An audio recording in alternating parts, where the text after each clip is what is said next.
Welcome to Your College Bound Kid, a podcast for parents, college counselors, students, and anyone who wants a weekly 90-minute deep dive into the world of college admissions. My name is Dave. I'm a parent of a daughter in college, and we live in Chicago, Illinois. My name is Lisa. I'm a clinical psychologist and a college counselor.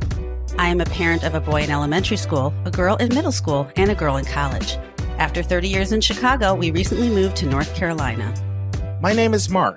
I'm a college coach in Atlanta and the parent of two daughters. Karis, a graduate of Davidson College, and she is the founder of the Spanish tutoring company, SpanishHelpToday.com. And Joy is a graduate of the University of Georgia, and she is getting her master's degree at North Carolina State University. This week in the news, the Education Department delays the rollout of the Simplified FAFSA, an article by Daniel Douglas Gabriel of the Washington Post. Our question from a listener is, due partially to the online nature of his classes and the disruptions of COVID, my student received 2 B pluses in his junior year due to late turned-in work. Will elite schools take the disruptions of this COVID year into consideration? Our interview is with Kristen Mosley, a student who won 10 outside scholarships, on how she did it. This is the final part 3 of 3. And our college spotlight comes to you from Lisa, who visited the College of Charleston and will give you her feedback.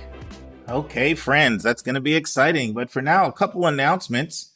Really briefly, the last few weeks I've talked about the mock ACT, the mock SAT. Apple Ruth will be administering for us. They are coming up and coming up fast. So this episode goes live on the 19th, I believe, of August. And the first test will be the 21st. And then the next one will be on the 28th. So if you're just hearing this now and you want to take the one on the 21st, you're going to have to pick the option. You can still sign up, but there's two options. There's have Apple Ruth ship all the materials to you for $20 or download them yourself for free. But strongly want to encourage you to go on. And when you do, just select the mock tests you'd like to take near the bottom of the description. You'll see a link to a Google form for anyone who wants to pre-submit their questions. And once again, if you've already registered for the exams, you can still return to the main sign-up page. And once again, Dr. Jed Appleruth will be doing a 1-hour session with families who sign up for the test. You sign up by going to yourcollegeboundkid.com, click the resource tab, and the last item under resources will say free ACT/SAT with Q&A. All you need to do is just click that hyperlink. Now, I'm going to ask a favor from our podcast listening community. Please pass this link on to others who could benefit from this free professionally administered ACT and SAT, the detailed score report, and the 1 hour, the guy I've dubbed the most knowledgeable person I know on the planet about these tests, Dr. Jed Appleruth.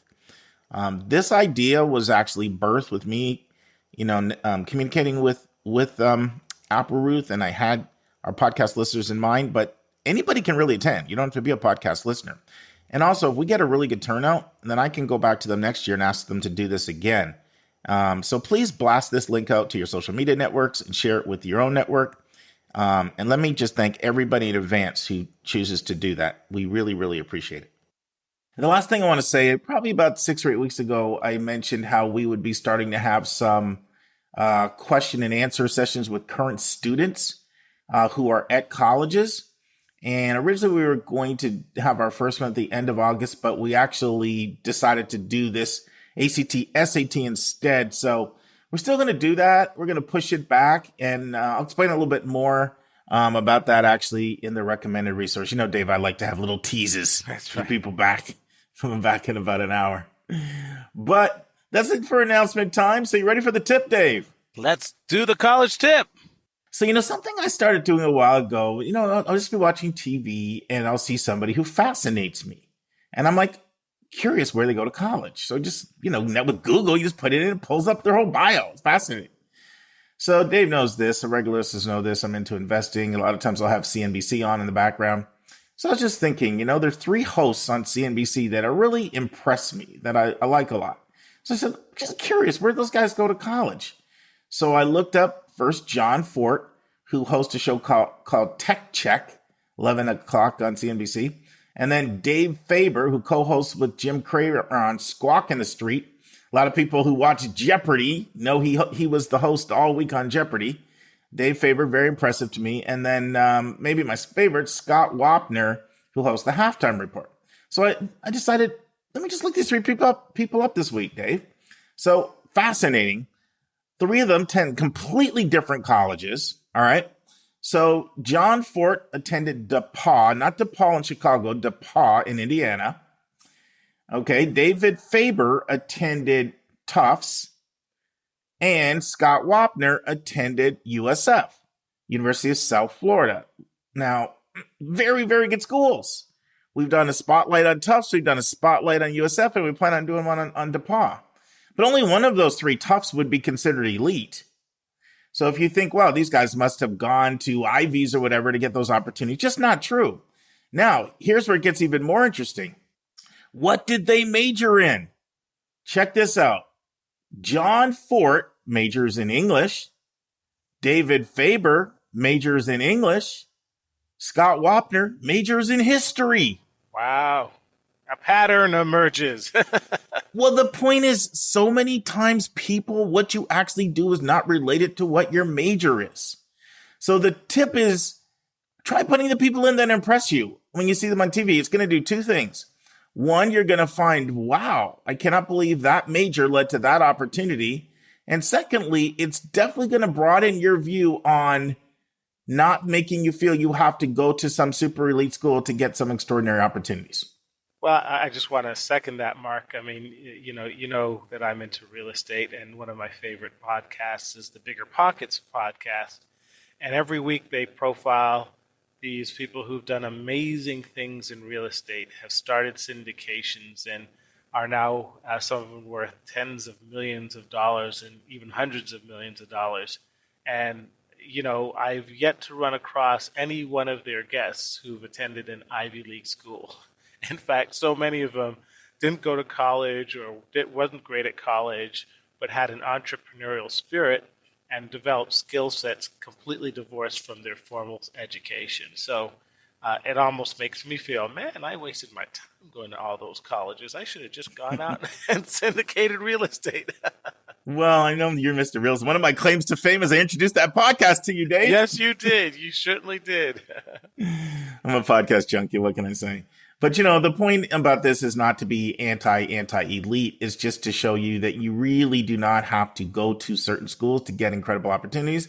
And also, going back to the point I made, particularly with those three guests, people wonder, what can you do with a humanities degree? English history? Can't tell me people have said, that's a dead-end degree that's taken my kid nowhere. Well, apparently not. And those are literally the only three I looked up this week. So there you go. And so, but my challenge is do it yourself. Do it yourself. I think you'll find it to be fascinating what you'll learn. All right, Dave. Can we stop our streak? Can we go in a new direction? Health Admissions Vernacular. Get me out of the Are you feeling lucky or doghouse? skilled today? You get 9 lives. This isn't baseball. Okay. I have a feeling you might know this one. So here we go. I don't know for sure, but I just have a feeling. So this is the term. What is an M as in Mark, M7 business school? M7 business school. Might have got you again, man. M7. See, even I have a heart. I'm starting to pull for you now. Oh, I'm becoming a softie. Hard. M7. Okay, wait. Can't even figure this out from the name. M7. Yeah, normally you're a little deducer over there. Okay, is it the top 7? It's one of the top 7 business schools? So yes. Okay. Yeah. So the M, there's some controversy historically. Does the M stand for magnificent or magic? Yeah. And different people you talk to say it's either magnificent or magic. All right. So I'm gonna not give you a yes or a no, but I'll tell you what. In order to get your yes, you got to name all 7. What are they? All right. So got to start with Harvard. Yep, 1 for 1. You got to go to Stanford. Yep, 2 for 2. Then you got to go for Wharton. Yep, 3 for 3. You got to swing over to the Midwest and go to Chicago, and maybe Northwestern. Kellogg Northwestern, you're 4 for 4. Can you get the last three? If you do, you get the credit. Okay. So wait. We already said Harvard, Stanford, Wharton, Northwestern. You got 4 of the 4. You got 3 left. what? University of Chicago. You're right. You got your 5. Booth is the name of it. Yeah, Booth, University of Chicago. So you're 5 for 5. You got 2 left, man. Dartmouth, Tuck. No. No. Okay. Good Wait. guess, man. Okay. Wait. Columbia. Columbia. Yep. And the last one? Columbia, Harvard. Yale's Business School is too new to be on that list. Wait. I'll give you a hint. You want a hint? Yeah, Non-Ivy.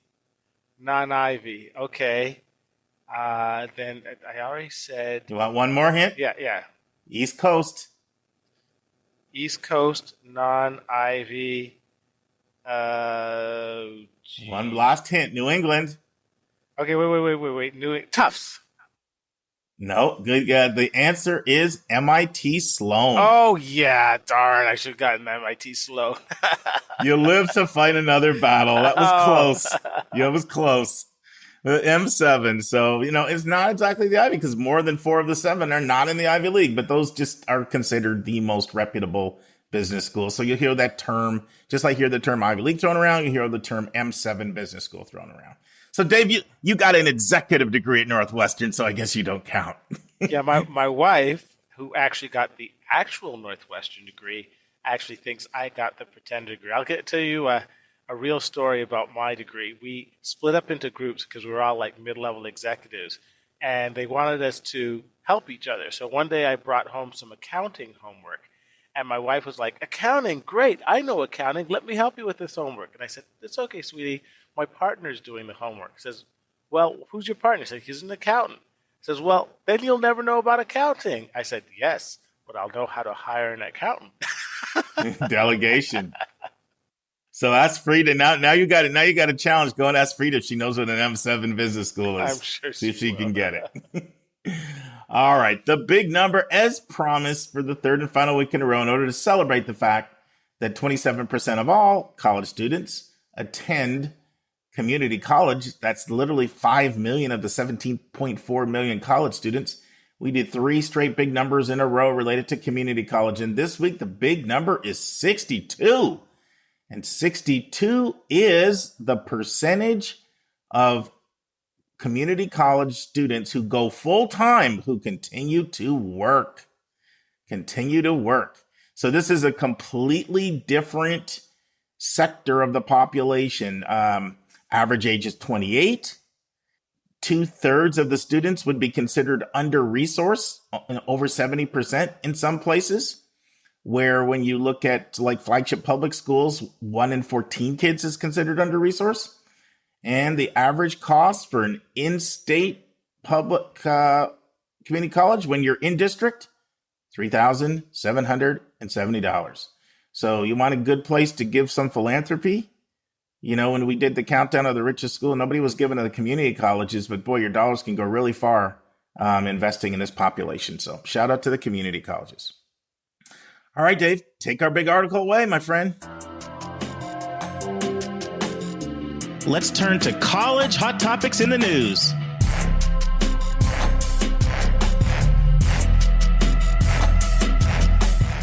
This week, the article is "The Education Department Delays Simplification of the FAFSA" by Daniel Douglas Gabriel of the Washington Post.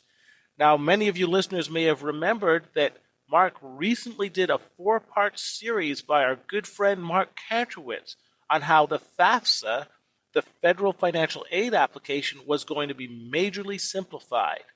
Well, this June, the Education Department said it was delaying those changes, disappointing advocates who worry that the pandemic's continued effects on students are really holding back lower-income households from getting into college.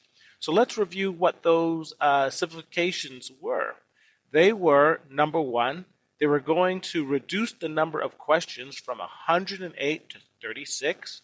Number two, they were to limit the requirements for students experiencing homelessness and in foster care. Number three, they were going to shield more of the money that students work from being included into the financial aid calculations. And 4, they were to give more financial aid to families in need, enabling as many as more than 1.7 additional students to qualify for the maximum award. So the question is, why are they now saying that they're going to delay implementation from the 2023-2024 year to possibly the 2024 to 2025 year? Well, before I open it up for discussion, basically they are saying that they're going to have a phased-in process.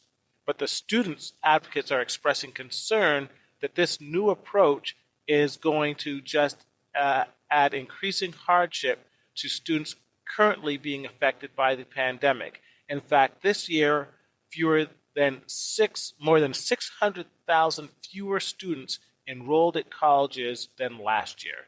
So let me stop here, Mark, and throw it open to you and ask where you'd like to take this and ask why are they delaying this? Yeah, great summary of the article, Dave. So the FAFSA is just an acronym. It stands for the Free Application for Federal Student Aid, and you can't get federal student aid without completing it. And federal student aid, remember, those of you who listen regularly, aid can refer to free money, grants. In this case, it could be the Pell Grant. It could be FSEOG. Those are 2 federal grants. It's also loans, the Federal Direct Student Loan Program, the largest student loan program in the country, where you can get low interest loans without a cosigner, without a credit check, with flexible repayment plans. And those loans are irrespective of income. It also gives you access to the controversial Parent Plus loan and also the work study program. So it affects all 3 of those programs. And this is a pretty major change because it was scheduled to go into effect in 2023. And the article just mentions a few of the changes. I'll go back and let you listen to the article with Mark Kantrowitz, but a couple of the other changes, which are really substantial, which were not mentioned in this article, are, for example, right now, the FAFSA simply asks you, which parent do you live with more than 51% of the time if it's a family that is either divorced, separated, or never married? That is going to change, and that's going to drastically change the FAFSA. So that's a pretty major overhaul that's going to occur. Another thing, current way the FAFSA operates is if you have 2 kids in college at the same time, it takes your expected family contribution and you're based on the federal methodology, and it divides it in half. That is changing. So those are a couple of the major changes. Dave mentioned some of the others, reduction from 108 questions down to 36. And basically, to simplify it, the money is being reapportioned in the FAFSA to target under-resourced students a little bit more. So an under-resourced student will be able to make a little bit more money and still qualify for free federal aid. And they're also removing some of the restrictions. For example, there was a question on the FAFSA that asks if somebody had been involved in drugs, and if they had, then they weren't allowed to get any federal money. And so that really adversely impacted who could qualify at all. If anyone had a drug conviction, they couldn't get any federal aid. So they're going to remove that question. Males had to have signed up with the Selective Service to be eligible for the draft. If they hadn't done that, they couldn't get money. And so these are some things that were hurting first-gen students more, under-resourced students more. So those questions are being removed. One of the biggest things, though, is just a more under-resourced family has a higher what we call income protection allowance, meaning the minimum amount of money that you need just to live, bare subsistence, food, shelter. That number is really, really low. And that number is going to be elevated so that a family can make a little bit more money and still qualify both for the Pell Grant and for the full Pell Grant. So those are some changes, and those are being delayed. Now, if you're more of a higher resourced family, this, in some cases, you were going to end up having a higher expected family contribution. There's some other changes too. For example, you could actually have what we call a zero EFC, meaning they could look at your situation and they can include some incidentals and say you literally can afford negative 2,000, not just zero, but negative 2,000. and that could allow a school to be more generous. So those are just a few of the changes. And now it's being delayed. And so this is something that literally was going to impact every single student that was going to get financial aid. It didn't matter when you start it. Let's say you started right now in the class of 2022, you would fill out the current one. But the next year, you would have had to switch to this new FAFSA. And so it was going to be a completely different whole formula that was going to be used to from a federal standpoint to discern and detect and reveal what your aid eligibility is. And now it's completely changed. And so when it was rolled out, people were skeptical because when you're talking about the Department of Education and you're talking about over $150 billion and millions upon millions of people, that is like one big giant battleship, one big giant Titanic that you're trying to move. And so some people were very skeptical to begin with. Can they really literally pull it off for students that are starting in the fall of 2023? Which would be, are basically students that are going into the 11th grade, starting the 11th grade right now. Some of them will already be in the 11th grade when they hear this episode, depending on if your school starts in August or September. And so some people were cynical, but that's what they said. And sure enough, they overshot. And so now they're having to switch it, move the whole thing back a year, and they're doing what's called a phased implementation. So some of the changes will go into effect in 2023. Some of them will be pushed back for the 24-25 class, Dave. Any comments? This is a little short and sweet article. Not really a whole lot more to share, but it's more of an update, but it's an important one. Well, I actually wanted to emphasize how important these changes were. I'm one of those people who find online applications, having done a lot of them, to be extremely intimidating. Yeah. I think that we underestimate how difficult it is for many of these kids who don't have access to the internet or might have limited access, limited computers, how much it is to fill out a questionnaire of 108 questions. So going to 108 to 36 is huge. Making accommodations for kids, so many now who are homeless in foster care, is huge. Shielding more of that money that kids are making if they have a job from the calculations is huge. And that the impact of getting 1.7 million more students to qualify for maximum awards is really huge. And when we look at the devastating effects the pandemic has had on community college enrollment that's affecting mostly minorities and lower income, I mean, we really see how important this is. I joke with you, Mark, that Mark Kantrowitz he's like the meat, the bone. You have to really focus and concentrate, and it's sometimes tough sledding. But there's nothing more important right now than getting the money to the kids to finish education. The money is so important. So I think that this is one of those articles where the significance can't be lost on how important implementing these changes are. Yeah, and encourage you, if you hadn't heard that, to go back and listen to that interview. It's still all applicable, other than the rollout would be delayed, most of it 1 year. One of the things that Mark says in that interview is completing the FAFSA right now is far more complicated than doing your taxes. It is far more complicated, and should that, and research shows that 30 to 40% of people make mistake. And one little mistake right there can be the difference between getting no money, or getting an inappropriate amount of money. So everybody is pretty much celebrating these changes. I mean, it was really spearheaded. It was the last swan song for Lamar Alexander in Tennessee, who, has been involved he'd been a president of a school before. He's very involved in this quest. He'd been trying to get this through for a really long time. And he teamed up with Patty Murray. It's kind of a real bipartisan thing. Nice to hear that coming out of Congress to get this thing done. It is going to be overall a positive. You want to keep following this, though, if you're somebody who's going to get financial aid and how this rolls out, because there's going to be an interesting process in terms of how this is rolled out. I think colleges are going to really go through an interesting transition if you've literally been cutting someone's expected family contribution in half, if they had 2 kids in college, and now you're not going to do that. And so some schools are going to have special circumstances for those situations.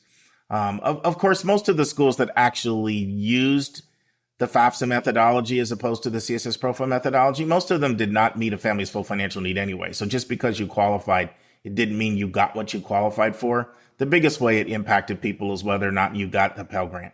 and getting more Pell Grant. By the way, there's a real interesting initiative. I'll just throw this out there. Real interesting move on right now called Double the Pell. And it's got so many strong advocates behind it because the Pell has not even, we did that before, Dave. Remember how it hasn't kept up? And so, the Pell's been going up about $100 or $200 a year. Biden's proposal has it going up $1,800 this year and doing that over the next 3 straight years. Of course, it has to get through Congress.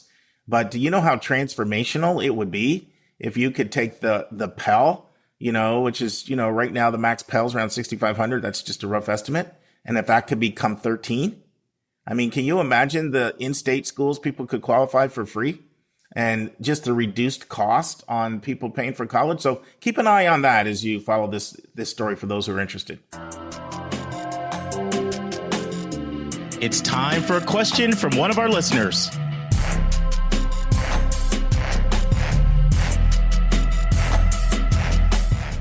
Lisa, what's going on? Are your kids back at school yet? No, they go back a week from Monday, but we closed on our house today in Illinois, and that all went very well. So very good for you. Yeah.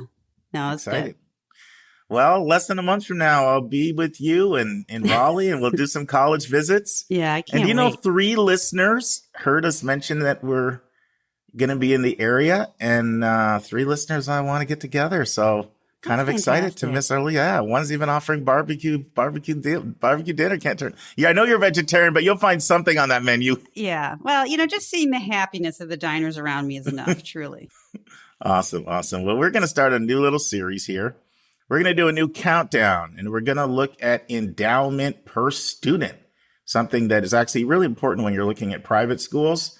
Let me try one of my little corny illustrations, see if it works.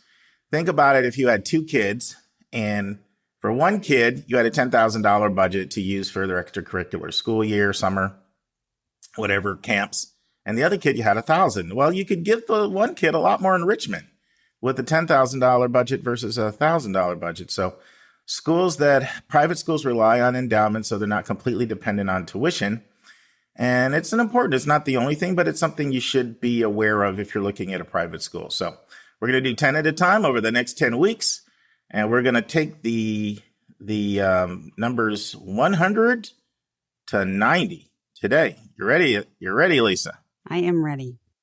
All right. In 100 spot, we have St. John's College in Santa Fe, New Mexico, the Great Books program, $184,000 per kid. In 99, we have Tufts University, Medford, Mass, $186,000 per student. 98th, we have Alaska Pacific in Anchorage, $186,000 per student.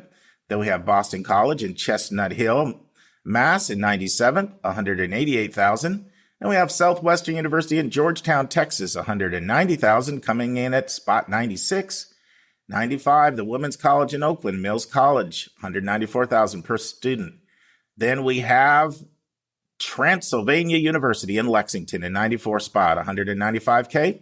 Another women's college at 93, Sweetbriar College, Sweetbriar, Virginia, and they are $195,000.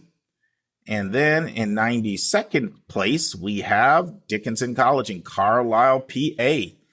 That was a school Joy looked at, by the way. I don't know if I ever told you that, because they have such a good foreign language program. So it never really made her top 6, but it was considered. $198K. Then we have another women's college very close to me, one I love a lot, and that would be Agnes Scott in Decatur. By the way, that's on our docket to do a spotlight on. A listener sent that in and said, please do that. $199K. And the last one for today, University of Rochester in Rochester, New York, 90th spot, also $199,000 per student. Any comments, Lisa? Well, I'm just wondering, do you know, so that's the top 100 through 90. But what about schools that, I'm just wondering, in terms of range, what's a school that you'd say, that's not enough money per student? What's, just so people can sort of frame this in their head. So let me tell you why that's really tricky is because, I don't want to get too in the weeds, but there's something else which is really important called net tuition revenue. Mm-hmm. And I'll give you an example. So Grinnell College is one of the wealthiest colleges in the country as far as endowment per student, thanks a lot to Warren Buffett. And you guys will see where they come in when we do the countdown, but I can tell you they're way up there. but they've had a real challenge because their net tuition revenue is not that great. Now, what's net tuition revenue? It's your cost of attendance minus the money that you need to give away, whether it's net or it's the average amount of tuition that a student pays. That's the bottom line. The average amount of tuition that a student pays after you subtract either need-based aid or merit-based aid. And so there are some schools like Grinnell, they've had to really give away a lot of money. And so their net tuition revenue is like substantially less, like more than $15,000 less than some other schools. So I know it's really complicated. I know that's not the answer you wanted to hear. Well, that's life, isn't it? Yeah. Yeah. But when you have a combination of poor endowment and then you also have low net tuition, that you're in trouble. Either in trouble for survival or, you're just not able to do a lot of things for students, whether that's pay your faculty a pittance or pack in kids or have really high faculty, student ratios. But let's get off this, or this will be our question for the day. I can get in the weeds on this stuff. I have one more quick question Sure, no, go for ahead. you. Go ahead. Like, Sure. where would parents or students find what a school's net tuition revenue is? How would they get that information? That's a really good question. So you can get it if you look in, of course, Common Data Set. You go into Section H, and you gotta really look in the weeds there. But you can look at what they charge, and then you can look at how much need-based and merit-based money they give away, and then you can figure it out. Or you can use a website like collegedata.com that's kind of done most of it for you. Mm-hmm. And you can just go to collegedata.com, put a search in, pull up the school, and then go to the financial tab. That's going to be the fastest way. It's just a lot longer to go to every single school's common data set. So the quickest way would be to go to collegedata.com and then do a search and then look up the financial tab and then take a look at the average need-based award and the average merit-based award. And you're going to have to subtract it. You're not going to see a line on that's going to say net tuition revenue. Right. You have to do math. Yeah, which you don't like, or Anika. No, I'm going to make Alan do this one. My husband will do this for me. Yeah. Our listeners don't know, but Lisa's husband's an actuary. and you need to be like, wasn't he an engineer originally by training? He was a chemical engineer originally by training. So both of those are very math-centric. Right. I've been using him as my personal calculator low these last 25 years. Well, there's another thing you have in common with Anika. I remember I think the maddest she ever got on me on the air was when I made her do math once, or tried to make her do math. And we got off and she said, "Don't ever make me do math on air again." We had one other knockdown drag out. It was over masks. It was over the virus. She was like very skeptical, like, like, I need to see the science. And I was like, but anyway, and I'm going off on a tangent. Let's bring it back. Let's bring it back to our question. Bring it back. All right. So you want to introduce our question for the day? Sure. This question comes from Michele, who's a mom in Michigan. And she says, "Hi, I have a rising senior who spent the end of sophomore year and all of junior year in 100% online school. We had no choice about this, and many other districts around us were in person. My son maintained his 4.0 until the last quarter of junior year when he heard one of his teachers say there was a school policy that all teachers had to accept late work because of online school. So he turned in several late items in most classes, but it turns out that most teachers had this policy, but not all of them. This means he will receive a B+ in 2 AP classes solely due to his late work. There was no communication during the quarter from teachers to check in about the sudden lack of turning in work. He definitely learned a lesson to always turn things in on time and to double check policies with each teacher. But feels like this misunderstanding would never have happened if he had been in in-person school because he would have daily communication with his teachers. Will colleges take into considerations which schools were fully online and all the extra challenges that presented? Or will he just be looked at as a kid with a downward grade trend? How would you advise him to address this in his application? He had hoped to attend a highly selective school. Okay, great question. And I think that, Michele speaks for a lot of people. Shout out to Michigan. Awesome. So I have several points I want to mention, and I'll just kind of go through them, and then I'd like to get your feedback. So in some ways, this resembles the question we had 2 weeks ago, Lisa, about POTS. a student with POTS, in the sense that in some ways it does, and in some ways it's very different. The way it does resemble it is your best approach is going to be to get your college counselor to write the explanation rather than for your son to communicate that. And I'm referring particularly here when Michele says, this is a quote, there was no communication during the quarter from teachers to check in about the sudden lack of turning in work. That just will not go over well for the student to explain it. You know, I learned a lot in my 10 years when I actually did admissions, but one of the things that I learned is that a school is going to trust another school. You're in a school community, you're going to give teachers the benefit of the doubt. You're going to assume that they're sane and they're rational. And if a student starts saying anything like this teacher was harsh, that just does not go over well. I wouldn't go anywhere near that with a 10-foot pole. And I'm not saying Michele didn't even imply that she was going to, do that. She just asked what would be the best way to handle it. So I'm just saying, if you're listening and this is you, like, don't have the student attempt to explain that. Now, it's different than the POTS one because I say POTS, I think of marijuana every time. But anyway, it's different than the POTS question because that was a physical situation that impacted sports. I feel the student could talk about it, and you still have to be very careful that it doesn't come off like rationalization. But here, I would not have the student address it. I would see if the counselor could address it, and that's the first thing that I would say. The second thing I would say is colleges know that this is a very unique time. COVID has upended their world. They're going through the same upheaval we all are.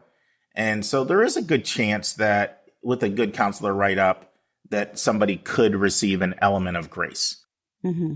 The third thing I want to say is that every counselor is different and people see the world through their own prism. And so that's, when you say how would colleges, even within an individual admission office, one counselor can vary from another how they may receive this, just based on if they're more rigid in their personality, or maybe there's somebody that they can relate to this question versus they can't. And so, as many different personalities and perspectives as we have in life, that's what you can find in the admission office. So that's a little bit of a crapshoot when you apply. You're not quite sure what biases and perspectives and idiosyncrasies that the admission officers have, and we all have them. We all have them. And so that's a little bit of the part. And I know people don't like that because people like it to be concrete, clear, objective, like finite. And like you're introducing an element of subjectivity that just is a little befuddling because, it doesn't let you know for sure what to do. But I do have to throw that in there. Mm-hmm. When we say how would colleges can be as different, even within that admission office, different people can have a different take on this. So that's one point that I want to make. The fourth point I want to make is depending on when you apply and how you apply, 12th grade is an opportunity to still show an upward trajectory, and, I'm thinking of a student I was working with this last year who was looking at really selective schools and ended up having a couple B's in 11th. I was really concerned if they were going to be disappointed with, their options, and they just crushed it in 12th with a killer transcript. And they ended up doing extremely well. And I know they were awarded for that upward trajectory. So, obviously if you're, depending on when you apply, and some schools are doing rolling admissions and some schools will look at that first semester. And so that will vary from school to school, but there is an opportunity still there. The fifth thing I want to say is when you say selective, and for Michele, she says her son's interested in selective schools. I'm not sure exactly what she means by selective. So to me, selective school is a school that denies or waitlists more kids than they accept. So if your acceptance rate's under 50%, you're selective. But I also understand that there's a big difference going from taking 1 and 2 to are you taking 1 and 3, getting down to that 33% level, or 1 and 4, 25%, or 1 and 5, 20%, or into the teens or the 10%. There's a huge difference there. And when you start getting down into those lower rates, it can be, I just have to be honest, it can be really difficult because, and I remember when I was doing admissions, we would have situations like this, Lisa, where somebody would come in and there would be some not excuse, I don't like that word. There would be some rationale for something that had adversely impacted grades. And sometimes it would be completely plausible, completely believable, backed up by a counselor and everything. But sometimes the question is not, do we believe you, but how do you compare to the other kids in the pool? Right? Like if you're applying to an uber selective school and they only admit 2,000 kids and basically 6,000 of them have either grades of A's and A minus, or if they have, B's, they're in ninth. That's going to be difficult because, the mindset is, okay, we completely agree here, but how can we also justify turning down somebody else who didn't have this problem? Does that make sense or not? Absolutely. Yeah. No. I mean, when you're like trying to, select so few people from such a large pool, then, anything you can use to knock them out becomes fair game, I think.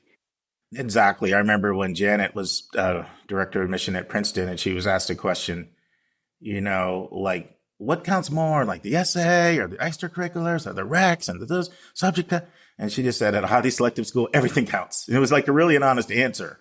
And so sometimes in the most competitive pools, it's not a question of, do we believe you? It's, okay, well, how could we justify taking you over someone whose transcript is better? So that's when you get to like the most selective schools.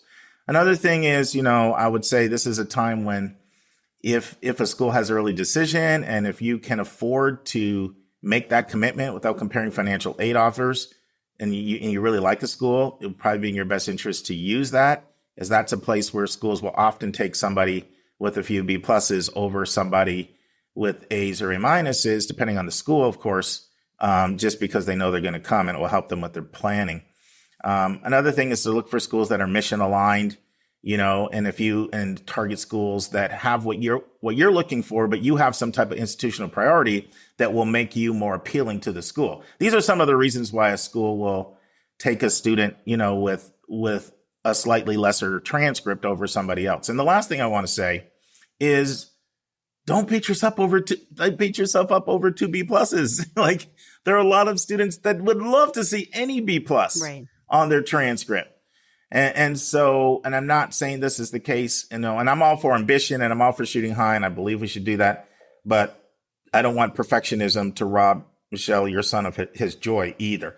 There are lots of amazing schools that would be happy to have a student with a couple of B pluses. And I just don't want you to buy into the malarkey that there's only 20 or 30 colleges out there, because it's it's those 1%ers that having a couple B pluses in the 11th grade could be challenging for. So those are my thoughts. And what would you like to add, Lisa?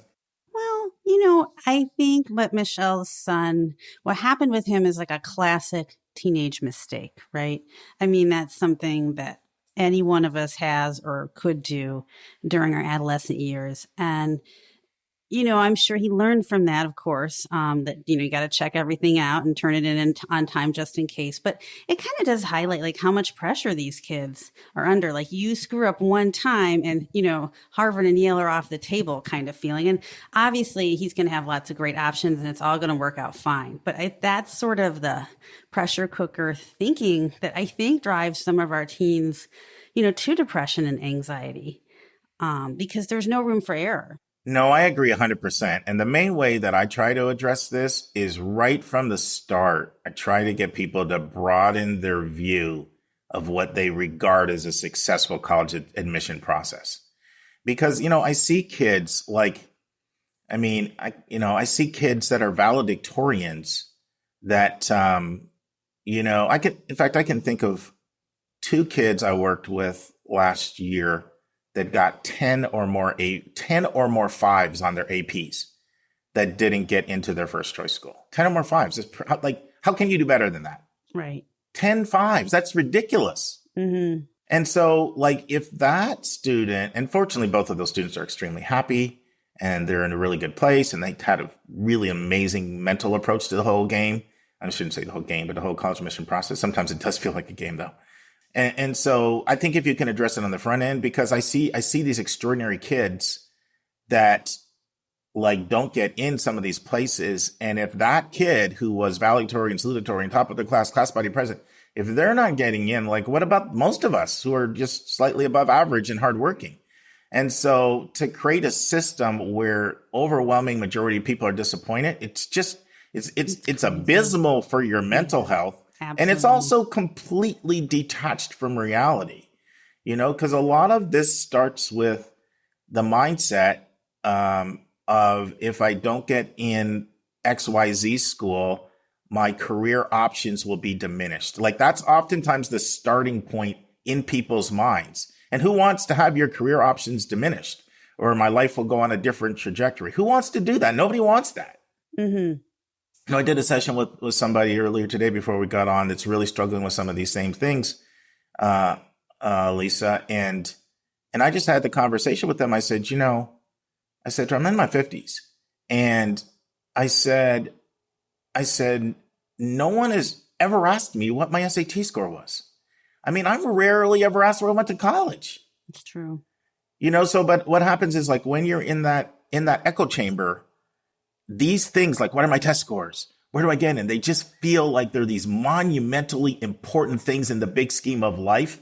And I'm always trying to get people to put it into perspective of there's so many other things that matter more. And I think sometimes when people hear that, they think, well, you're not encouraging people and, being ambitious. You're not encouraging people aspiring to greatness. And that's not true. It's just, I'm just trying to have people put these decisions in the proper context of how much they actually matter. Right. If I can share a brief personal anecdote, when I was in 9th grade, I had a very mean gym teacher named Miss Clark.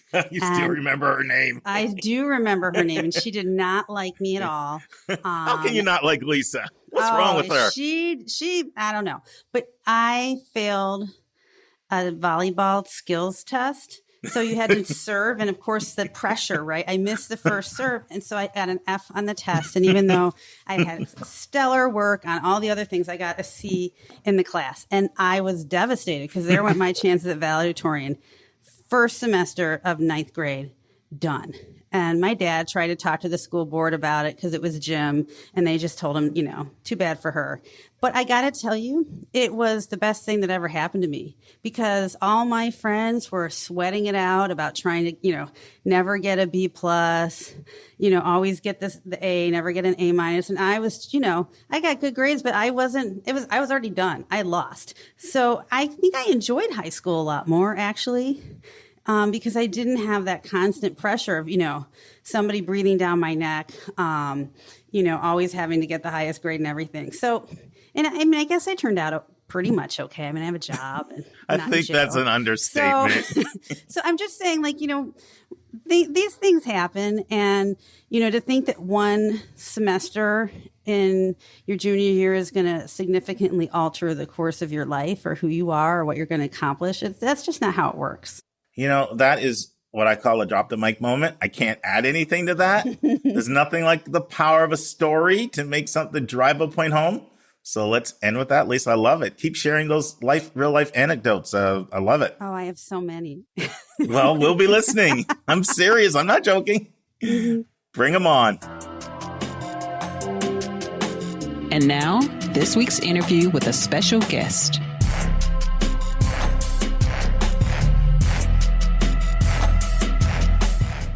Okay, friends, in part 3 of my interview with Kristen on how to win outside scholarships, Kristen talks about what she's doing to win scholarships while she's in college, now that she's a student at Spelman College.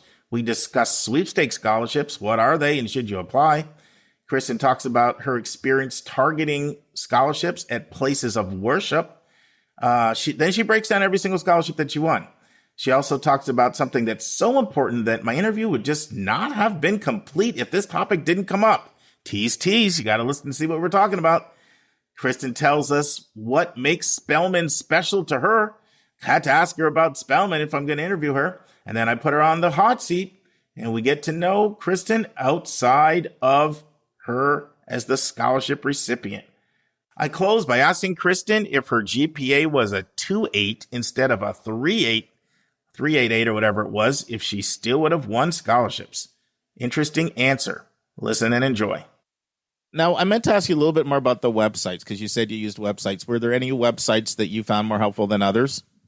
I think just local scholarships work best for me. So me just looking in general, a lot of those big scholarships like scholarships.com. Those are just a little bit too broad and too big for me to find scholarships that I could win. So it was a little bit of both for those types of scholarships. So, Kristen, I'm not sure if I mentioned this to you because it's really come on recently, but check out goingmerry.com, GOINGMERRY. They're set up like a common app. When you apply once and you set up a profile, they send your scholarship to lots of multiple places. And even when they recommend you that you match for a lot of them, because their scholarship profile is so detailed, a lot of times you just have to do maybe one short little question. And according to the Wall Street Journal, they have the largest database out there now. Oh, good. And I have been using bold.org recently. The only thing is that it'll tell you that there's only one scholarship winner. And I've been really trying to get the renewable scholarships because a lot of mine were one time. Talk about that, because that's one of the challenges of outside private is a lot of them are 1 year only and they're great for the freshman year, but then I need that money again. Yes. So that's why that $5,000 renewable for 4 years was great. I caught my ears right away when you said that. And I think it's really it's been hard to look for those kinds of scholarships. I think, and that's when it goes back to those big databases like the UNCF and Thurgood.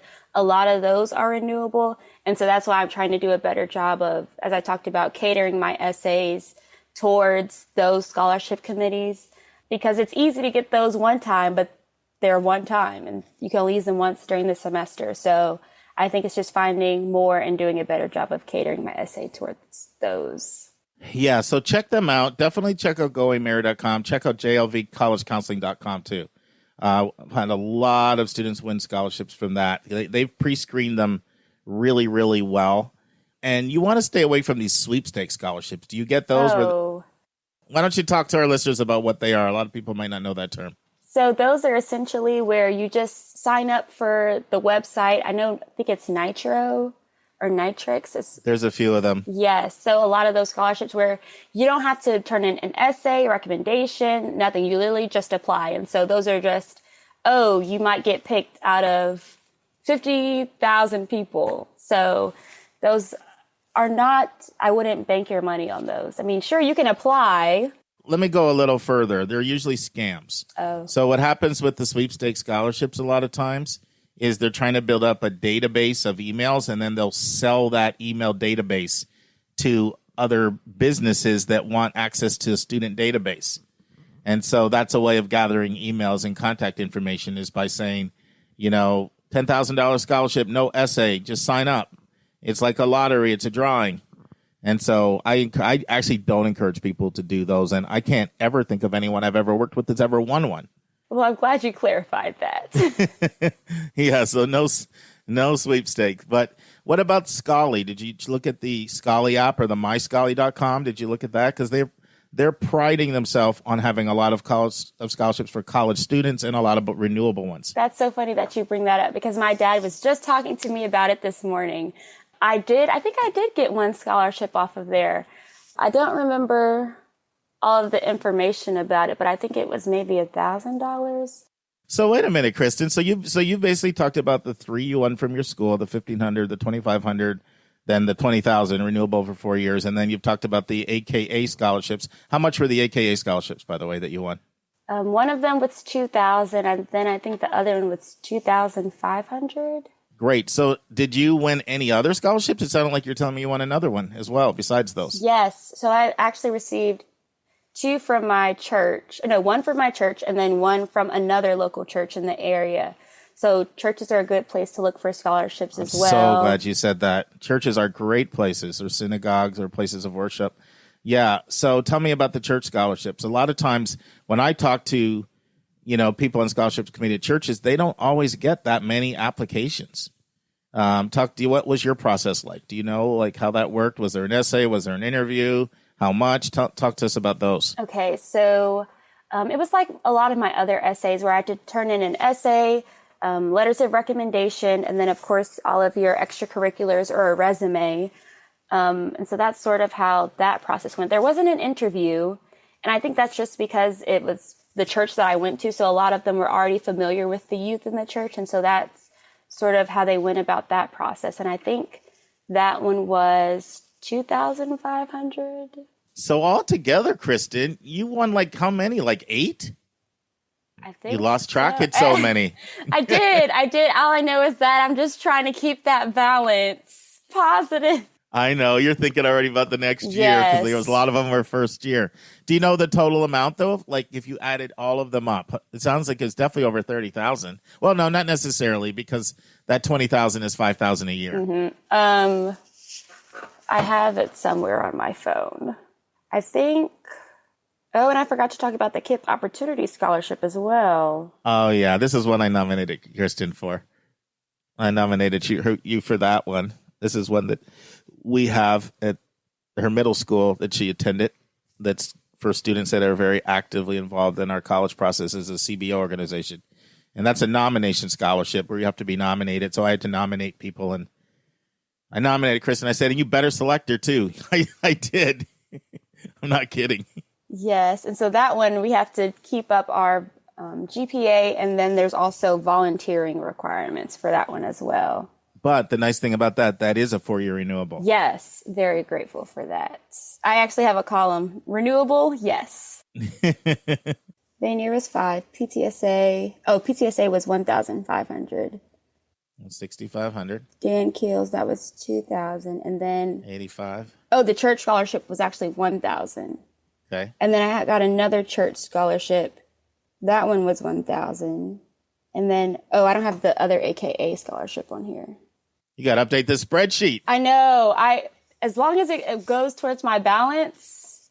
Yeah, but you're reining money in so much you've lost track of it. And then I have the KIPP for 1,500. And by the way, there's potential for that to be more the next year, just so you know. That can go from 1,000 to 3,000. Yes. Oh, that's definitely a scholarship you want to stay in close touch with, Lucia Gunter? Oh, yes, because we met the other day because it was a Spelman meet and greet. So that was nice. Because she's going to, just like I was your recommender initially, she's now going to be your recommender for renewals. Mm-hmm. So can I just leave it at that it was a lot of money? Yeah, it's a lot of money.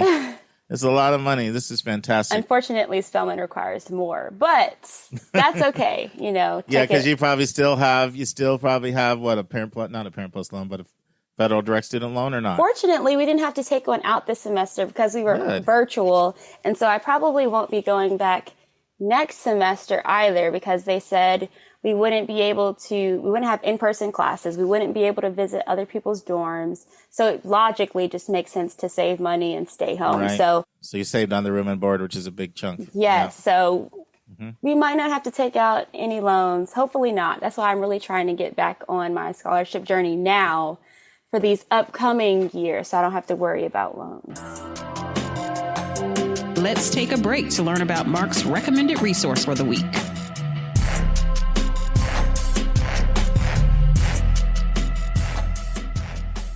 Friends, the recommended resource for episode 186 is one I'm very excited about. It is the website collegevine.com.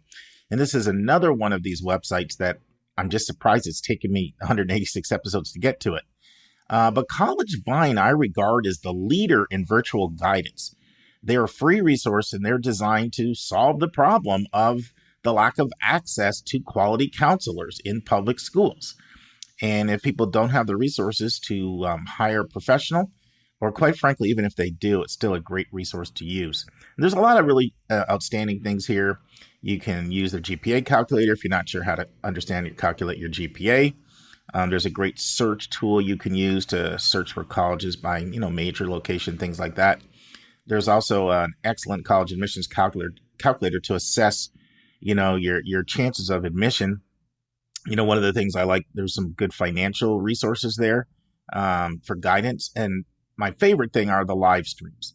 And so these live streams allow you to interact with professionals that can give you really good guidance on a wide range of things, whether it's writing workshops or how to get into individual specific colleges. But the reason I'm bringing it up today is, I really had promoted us doing these question and answer sessions with current students at college campuses, and we're still going to do some of them. But shout out to Pip, who's a college counselor in California, and he reached out to me and basically, in a sense, said, Mark, do you realize how many of these College Vine has done? And I knew they had done some because I had attended them, but I had no idea how many. And so College Vine has basically done what my vision was for comprising of like 4 students from the same campus and having like an hour Q&A session with them about their school. Now, you don't get to individually ask your own questions, but they have a great outline at the bottom. You can see all the questions and the timeline of what's asked. And they just do a fantastic job at that. And so as a result of that, we'll still do some, but I'm basically looking to see schools that they have not selected. And they do this student fair like every year. So, I'm trying to pick and choose ones that they haven't done. But we'll still do them because you can get your individual questions answered. But I'm not looking at doing them at anywhere near the scope I was before because, quite honestly, College Vine has done an incredible job. So collegevine.com is your recommended resource for episode 186. So listen, this has been absolutely fantastic. Is there anything else about scholarships you haven't shared that you would love to share with our listeners? Oh, organization. So what I did was I had a big spreadsheet of all of the scholarships that I wanted to apply for. I included the day that it was due, the website or the scholarship application where I could find it, and then the essay requirements and the recommenders. So I definitely recommend having that way you can have an idea of how many scholarships you're looking at, and keeping track of the ones that you're applying for and the ones that you're winning and then the ones that you're losing. That way you have an idea of just what you're doing when it comes to scholarships, because it's easy to sort of get lost in all of them, but having a sheet to organize definitely helps. That is so important. And I actually had forgot to ask you about that. So I'm really glad you brought that up on your own. So before I put you on the hot seat, because no guest comes on our podcast without going on the hot seat. Yes. I'm going to first ask you about a little bit more about Spelman. Like, who would you recommend as a good student for Spelman? And can you describe qualities, characteristics, anything like that you think makes for a good Spelman woman? Okay, I would definitely say people who like to be involved and know how to prioritize, because there's so many things that they offer for Spelman, but recognizing that you can't be in everything. And then I would say people who are just insightful and wanting to learn more about herstory.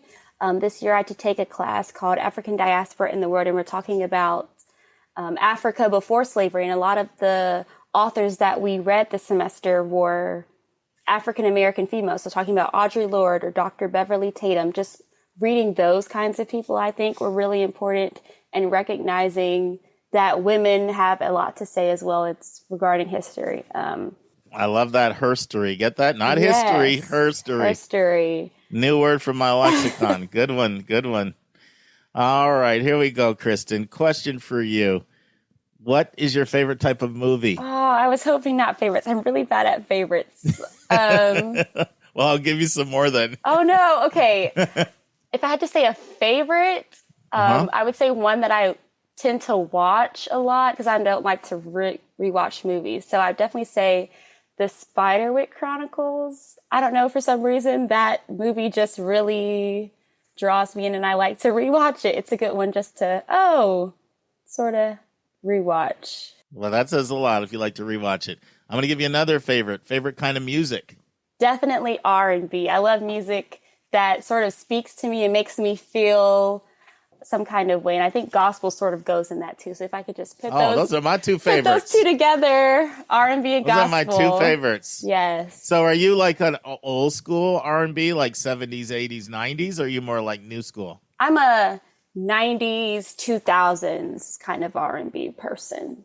Cool. Favorite singer or group? I listen to a lot of music, so I'm going to be basic here and go with Beyonce. I think not only like her voice, but her performance and then her activism. I think that's just amazing that she uses her platform. So I'm going to go with Beyonce on that one. My youngest daughter went to the Beyonce concert when she was in Atlanta, and she still talks about it. It was like something she'll never. She got free tickets too. Wow, and I want to go so bad. I need her to come around with one more concert before she retires. I think those tickets are like $400. They are expensive, but I said it'll be an investment because I will remember that forever. So awesome. Favorite kind of ethnic food? See, and I'm very picky when it comes to food. I didn't know that about you. Yes. I don't like any kinds of mushrooms or anything that really seasons the food. I don't like it. So I don't know as far as ethnic food, but I would say French fries. Those. That's my favorite You're food. easy to please. Yes, no matter where we go, that's the first thing I ask for. Do you have fries? And if not, then I get a little disappointed. But So who makes the best fries? Like not mom or aunt, but like restaurant. surprisingly, I really like Checkers fries. Oh, I don't know what it never is. tried them. I don't know what it is about those, but those are really good. All right. If you couldn't do a career in education, what else would you consider? I think an event planner. I love to organize events. And so that was something that I thought about. Cool. What's your favorite place you've ever been to? You can't say Atlanta. Oh, no. Not that's okay. South Africa, specifically Cape Town. Or no, I'm not going to say Cape Town. I remember you going there. I went. Was that part of a Riverwood trip? No, this was with a mission trip with my church. And I so think I heard about this. Yeah. we went, this was perfect timing too, because we went last December before all of the pandemic stuff started happening. So that was a good last trip. I really enjoyed just the culture and the people in the environment. Their French fries over there are really good. Like You are a French fry person. they're the You're trying them real in South potato. Africa. Yes, the real potatoes over there. So, but that was a really good trip, and I loved helping over there. You know, I always have to close. I have one standard question. Well, I actually have two standard questions I ask every guest. One is, what's the best book you've read or best book you've read in the last few years? Another favorite. Okay. You thought you were done with them. I know. Favorite book. Can I go with what I'm reading now? Sure, if it's a favorite. Okay. Well, I'm reading the Stephanie Plum book, One for One. She's a bounty hunter. And so that's just a good, like, have fun book. I needed something that wasn't necessarily non-fictional during this time, just to sort of take me out of work mode and just sort of relax and have fun. Yeah, you do need that. This is a stressful time for everybody. And then my last question, what is your best advice for, well, we have three main groups that listen, parents, students, and college counselors. So I'll ask it for all three. Okay, parents. So for parents, I think really just encouraging the student, whether it's about the scholarship process, college application, helping them get involved in extracurricular activities, just being a support system for the student and helping them through all of the high school journey. Love that. Love that unconditional love and support. Love it. For students, try not to procrastinate. I know it's so easy. Like Mr. Stucker said, find an accountability partner, someone who you can talk to and lean on, just to check in with you and make sure first that your mental health is okay and that your actual schoolwork, that you're doing well with that as well. And then for the college advisors as in the people who are reading the applications, or just no, like Miss Garber? Counseling. Yes, giving you counseling. Like Miss Garber, your school counselor. I was your CBO counselor. Just anybody helping you with the college process. Okay, let's see. So for the college counselors, I would say be open and trying to find out what the student likes, and how best they would fit onto whether it's the college campus or what scholarships best fit them. Some people don't have any idea of what to look for, and I think that just being a resource for them to come to would be helpful for college or high school students. So, Kristen, this has been awesome. Yay! Awesome. And now I'm going to check back with you later again and follow up with you on your college scholarship journey now that you're in college, and see how you're doing with that. But this is fantastic. I think that there are a lot of people out there that say, you know what, private outside scholarships, they're not worth your time. Like, you're going to apply to a lot. You're not going to get them. Just go for the ones at the college themselves. And you're proving by the fact that you won around 10 that they're out there and they can be won. Yes. It's just having the right resources, having the right people. And that really starts when you're in your freshman year, getting involved in those extracurriculars, building those relationships with your teachers. That way you can have great recommendations and a great resume. So it's never too early to sort of start on that. I'm going to ask you a hard question. Oh. So you know how your GPA was like, it's not a favorites question though. So maybe it's not hard. So you know how your GPA was like 388 or whatever Yes. it was? What if your GPA would have been 288? Do you feel like you would have still won the scholarships that you've won, or do you feel like they were really targeted to like that high achiever? I feel like it could have been a little bit of both. Some of the scholarships were looking for those high GPAs, but I think having those extracurriculars and showing that what you're passionate about, and maybe talking about why I had a low GPA in some of those essays would have helped to build a narrative as to who I was as a student and like what was affecting me or causing me to have that low GPA. I think would have been important to include if that was something that applied to me. Yeah, and I would say normally the high GPA scholarships, it's going to be pretty clear by what they describe what they're looking for. And if they say minimum GPA of, certain, I'm sure you saw many scholarships that had minimum GPAs. Yes, like 3.0, 2.5. So they varied, but they're definitely out there, yes. Yeah, so if you don't have that GPA, then don't apply to that one, kind of thing. But so we're proud of you, Kristen, and thank you so much. And, I'll be in touch with you. Sounds good. Thank you so much for having me, and good luck to all those students out there and all the parents. It's a process for you guys too. Very, very sage words. Let's end with that. All right, be well. Thank you so much for having me, Mr. Stucker. Now it's time for our college spotlight of the week. Friends, we're here with Dr. Lisa Ruff, and she has visited College of Charleston not too long ago. So she's got a lot of fresh thoughts, and we're excited about her doing a spotlight for us today. So take it away, Lisa. Great. Thanks, Mark. Well, I went to visit Charleston with my family. And I had always wanted to go, but it was in the South. And to be honest, living in the Midwest for 50 years, there are a lot of places in the South that I hadn't been yet. So I went to Charleston, and I thought it was a fantastic city. And while we were there, we visited the College of Charleston. And I just think the College of Charleston is a really interesting place because it's a public university, but it's also a liberal arts college. And it's mid-sized, so it's got about 10,000 students. And it's in a really historic city, and it's in a great neighborhood that is part of this historic city. It also has a really great honors college that is very attractive to top students. And they have a lot of small classes there. So 40% of the classes have fewer than 20 students. So for a public university, I think it offers a more intimate experience. Founded in 1770, it's the oldest educational institution south of Virginia, and it's the 13th oldest in the United States.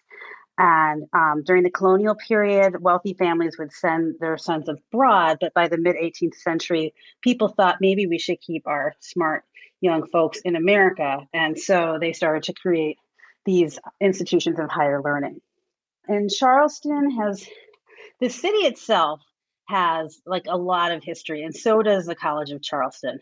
And we were told that it is the most haunted campus in the United States, as Charleston is the most haunted city in the United States. So what do you mean by that, haunted? Well, I mean, it's just a little confusing to me because there's a lot of people who have died on the campus of the College of Charleston and in the haunted city like that, like haunted like ghosts. Yes, I wondered if that's what you were talking about. Yes, who is 9, like dragging in every single ghost tour of Charleston and scare the bejesus out of me. But we learned about all the different ghosts in Charleston, and they say it's the most haunted city. I'm a little confused because I think people die all over the place, so I don't know. I hear you. But whatever. I mean, that's part of what their claim to fame is. But the campus is a really interesting mix of some very old, beautiful historic buildings, some newer buildings. They've incorporated a lot of the older houses as offices for, let's say, the English department or other academic offices. And it's just a really beautiful, interesting place.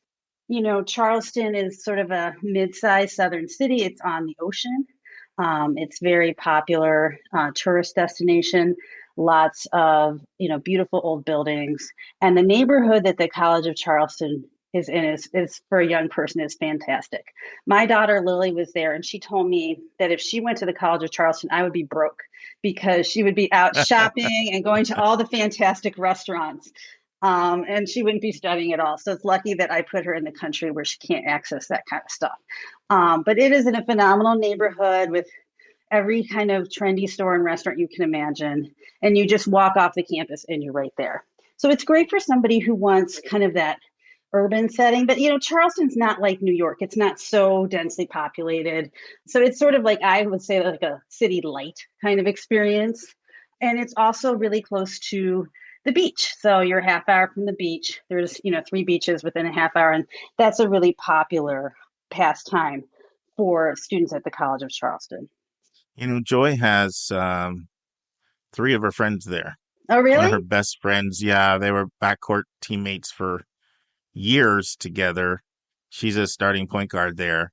And they, shout out to Tyler, and they, and they get together all the time when she's back here in Atlanta. And then another student that I worked with, who was student body president, homecoming queen the last year in Landmark, the school my kids graduated from. She went there. They have actually a really unique program in music therapy. One of the few places that has music therapy. Yeah. Did you read about that? Yeah. And her name's Asela, and she's just an incredible singer. And she ended up turning her singing talents into sort of a career in music therapy. And so she basically just did a nationwide search on schools for music therapy. And because they had one of the top programs, she ended up going there. Mm-hmm. She has struggled with just how completely segregated that city is, like way more so even than Atlanta, which can be pretty segregated. So that really took her a long time to adjust to.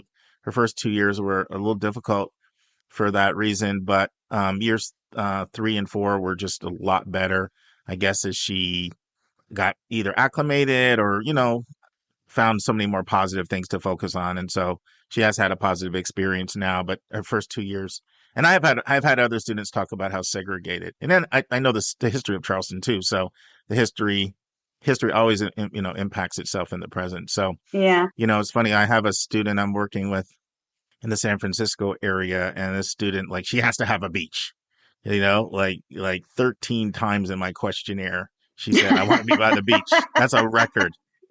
So, in building schools out, like, I thought of this, but she just wants something that's more, not as conservative politically.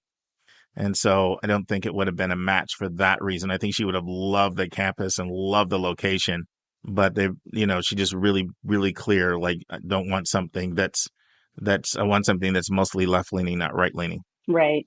Right. I mean, and I think it's interesting to hear about, your daughter's friend's experience there and feeling segregated. I know that the College of Charleston has made a lot of efforts to try to diversify their student body. And I think they have about 20% of students of color.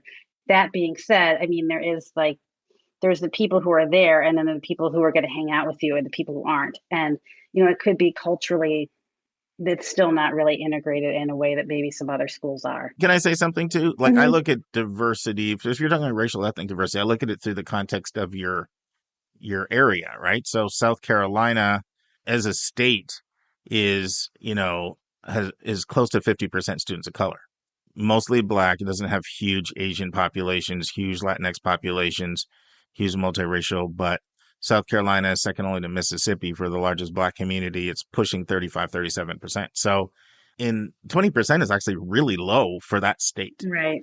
So that's nothing to brag about. Like, if you're Vermont or, you're North Dakota, 20% might be a badge of honor. So, but I'm not saying they haven't, they're not making progress and moving forward. I wouldn't be showing off my 20% for a public school in South Carolina. Right. No, I understand what you're saying. And I think one of the complaints is that they do recruit more people of color from South Carolina, but the out-of-state students who are full pay are usually white, middle class, upper middle class students. And I'm sure that's a very big cultural divide on that campus. Yeah, and I mean, and you see the same with USC, not the Los Angeles USC, but right, University of South. Yeah, they are second only to Alabama with having the most regional out-of-state recruiters. They've taken that Alabama playbook, and I know a lot of people are critical of that. I understand what they're doing from a business standpoint. Like, their state legislature has cut the cord and said, we're not giving you that much funding, and they're trying to be excellent I mean, they don't have a huge endowment. I mean, most public schools don't. I know they're sitting around 100 million, which is not a lot for their size. And so, you can pass the cost on to your state residents so much, but they're paying, you can go out of state and get triple the tuition. And so I understand the tension that produces, especially in a place like California where people are banging down the doors to get into the UC system. Um, you don't have as much of that in South Carolina. And so they're able to go out and get triple the tuition from somebody. And their argument is going to be, we use some of those tuition dollars for financial aid. We use some of those tuition dollars to hire the best faculty. We use some of those tuition dollars to give you some of the best programming. So you may not like what we do it, but we're basically giving you a better school. And I understand that argument, and I think there's a strong case to be made for that argument if you can pull it off. Now, the other argument is that you're a public school and you're supposed to serve your state residents, and to what degree they're paying the taxes, and now you're neglecting them for like, why should I pay state taxes and you're prioritizing outsiders? Right. So, you can really see both arguments, right? Or, well, we're taking those outsiders' dollars and giving your in-state kid a better faculty because we can pay them more, and lower faculty student ratio, and all the many things that the budget gets used for. So, including financial aid. But you were on a roll and I interrupted you, Lisa. Let you get back to doing your thing. I'm just a chatterbox. You know that. All right. Well, not the first time. Probably won't be the last. Well, I'm just going to tell you about what the campus is like. So you've got the main campus, which is more in the center of town, which is historic. Then they have a new campus, relatively new, that's opened on the harbor. It's called the Harbor Walk campus, and it houses the Department of Computer Science. And it's just right next to Charleston Harbor. It's next to the aquarium. It's a very beautiful setting. And they also have the College of Charleston at Stono Preserve, which is an 881-acre property that's on the Intercoastal Waterway. And it has a lot of different ecosystems that is great for people in marine biology and meteorology. And also there's a lot of artifacts there. So historic preservation. It's a great opportunity for students to study that in that setting. And can I say one thing? That scenario I know is really strong. I've had a number of students go there for marine biology, and I know that program is fantastic there. Yeah. Well, they have so much access to a wild diversity of marine life right in their backyard. So it just makes it really easy to study in some ways. I also want to talk to you about the Honors College at the College of Charleston. So they have an Honors College, and it's maybe about 100 students in a class that go there. And they're, obviously it's offered to the students who have the highest profiles who apply. And it gives them a lot of advantages. So they have their own dorm, they have specialized classes, it's first year experience, they have more academic advising, and they have opportunities to compete for different scholarships like the Charleston Fellows Program, which gives additional money. And so I think that's a very strong program as their honors college. They have like a living learning community. It's like a very immersive experience within the school. And it's such a good location as far as like Charleston is kind of a fun place.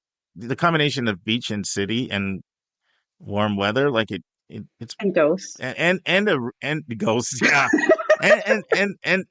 but also a very pretty campus. Mm-hmm. Yeah, it is really pretty. They have they don't do like the caps and gowns for graduation. The girls wear white dresses and the guys wear tuxedos, and it's very fancy looking. The pictures of their graduation, but when you're there, you feel like you're in a setting that goes back hundreds of years. You kind of can sort of feel all the students who were there before. And you just sort of feel like you're in the hallowed halls of learning while you're there. You mentioned some of their good programs, and of course, marine biology is incredibly strong. And as I mentioned, they have a preserve where you can study in vivo marine biology. Another really strong program for them is their business program. And they have a lot of, I think what makes this fun, they have a lot of experiential learning opportunities. And they have a lot of business partners. For instance, BMW, they work with, they have a logistics planning program that they do with them. They have a pretty big global scholars program within their business school. They have an honors college in business. And so they really have a great placement rate in business. And that's one of their real strengths. And I think like maybe, 100 and some students every year graduate with a business degree. Another big department is their communication department. That's very popular, and I think it's very well respected in the among communications. And they have kind of a thing like they do at Elon, where they have like communication fellows. They're called Martin Scholars. So they give you additional practice opportunities. Because communications and journalism is kind of hands-on, and so they have all the things there, to do that. The TV studio, the newspaper, the radio shows, but really that's a trade almost you need to learn by doing it. So they have a lot of opportunities for that. Did you look at them at all? Because I know Lily was really interested in you focused on communication schools a lot. I don't remember them being on the list. And I'm not sure why, but I think when we were there kind of visiting, she was like, oh, I could have gone here. She was a little capricious with that list, as many teenage girls are known to be, I think. Another thing with their biology department is they have a good pre-med track there. They have a lot of success placing students in med school. And part of it is I think they have a number of research labs that biology students can participate in. Of course, there's the marine biology research program, a fisheries research program, but one of the other programs that they have that's really successful at the College of Charleston is their pre-med track. They have an excellent track record placing students in really good medical schools. They have a lot of research opportunities, and they do partner with the Medical College of South Carolina, which is also in Charleston, to provide additional opportunities for them to do research and get clinical experience there. Another thing about the College of Charleston is that it is they're kind of interested in sports. It's a little bit of a rah-rah school there. They don't have football. They are the Cougars. Their mascot is Clyde the Cougar, and he is very popular at the basketball games. They're in the Colonial Athletic Association, and some of their strong programs are basketball and golf, but also, interestingly, sailing. They have a phenomenal sailing team, and they've won the top honor in sailing 8 times, I think, in the last several years.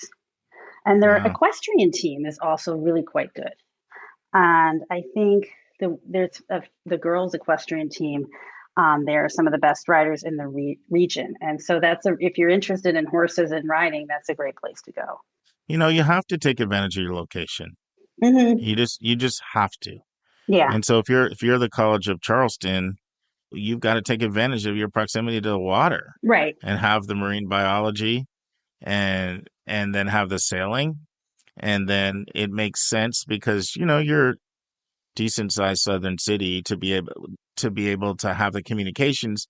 You've got local radio and TV and newspaper outlets and things that you can plug into in that area, right? And so a lot of the things I'm hearing you talk about are things that they are uniquely really tailored for by their location.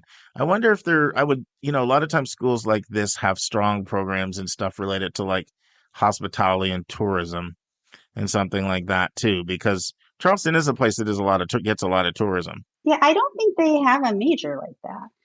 They look at themselves as more of a liberal arts college. So they're not as much in those professional tracks. Although I agree that would be, a great thing to study, and you have a lot of opportunities in hospitality there. One of on the many ghost tours that I went, one of the tour guides was a recent graduate of the College of Charleston. So I, hit him up for a lot of information, and he was an English and history major. And he loved his experience there. And he also loved working in the tourist industry and being a tour guide. He, was working for several companies. He was making a great living. He was setting his own schedule. He was living his best life, really. But he really talked about just how involved his professors were with him and helping him learn, and he could talk to them. They're incredibly accessible. and that was something that really got him more interested in the local history of the city. What about their academic, the admission process, as well as their sort of level of academic selectivity? Sure. Well, I think another strength of the College of Charleston is it's a good school for your B student. It can offer an excellent education to a student that doesn't have the highest test scores or highest GPA, but has a good GPA. So it's an 80% acceptance rate. And I should say that the College of Charleston has about 65% women in it and 35% men.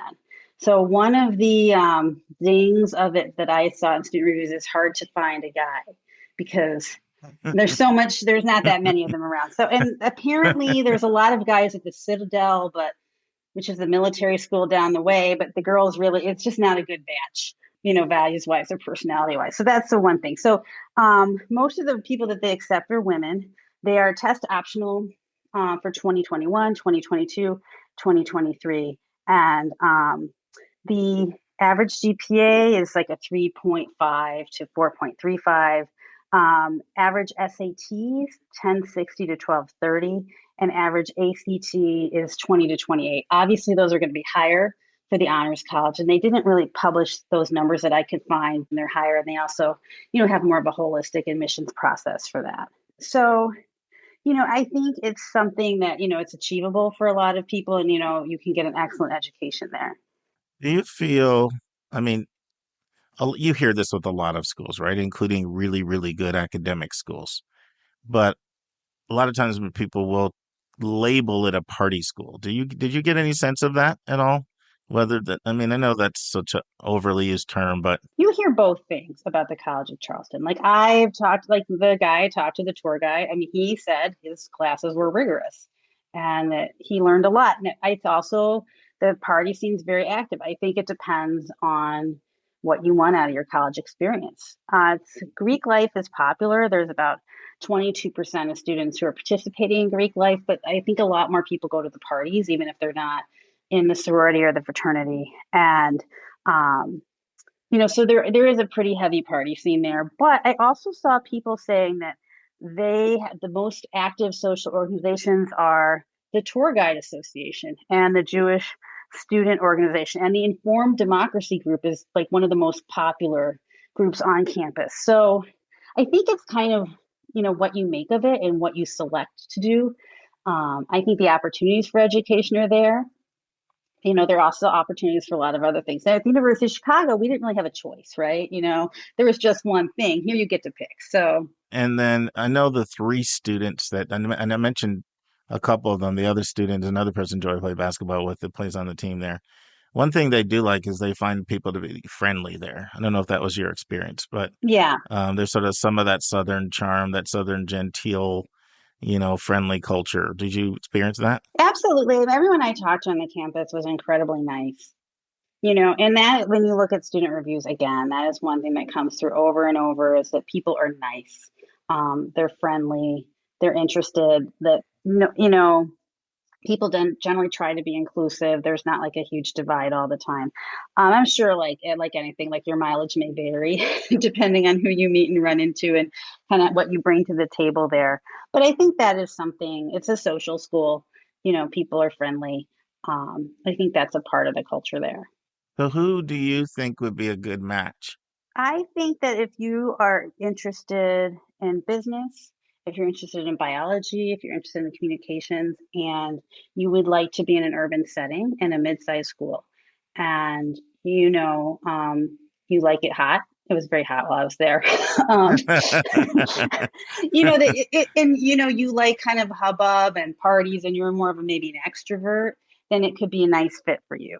I will say that, they do offer merit aid, but I think money is a factor because they only meet 53% of demonstrated need. So if you're somebody who needs a lot of institutional aid to pay for college, then it might not be a great fit for you.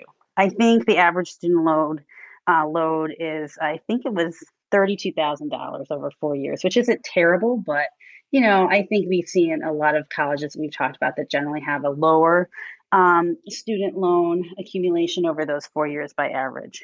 Yeah, it's also one of those things where money's in the eye of the beholder, right? Because as a public Southern school, their cost of attendance is like half of your private, a lot of your private city schools that we talk about. So, but for a lot of local public school residents from South Carolina, they're not always coming from families that make six figures. And so Right, you're trying, exactly. yeah. So if you're coming from a family that makes somewhere around the national median, which is like 61 to 63,000, it could be tough affording a school that might ask you to pay 20, 25, even as an in-state resident. Right. The cost of attendance are around 31,000 for in-state and 52,000 for out of state. So I mean, it's not like totally cheap, and Yeah. Charleston's not an inexpensive city in which to live. Hmm.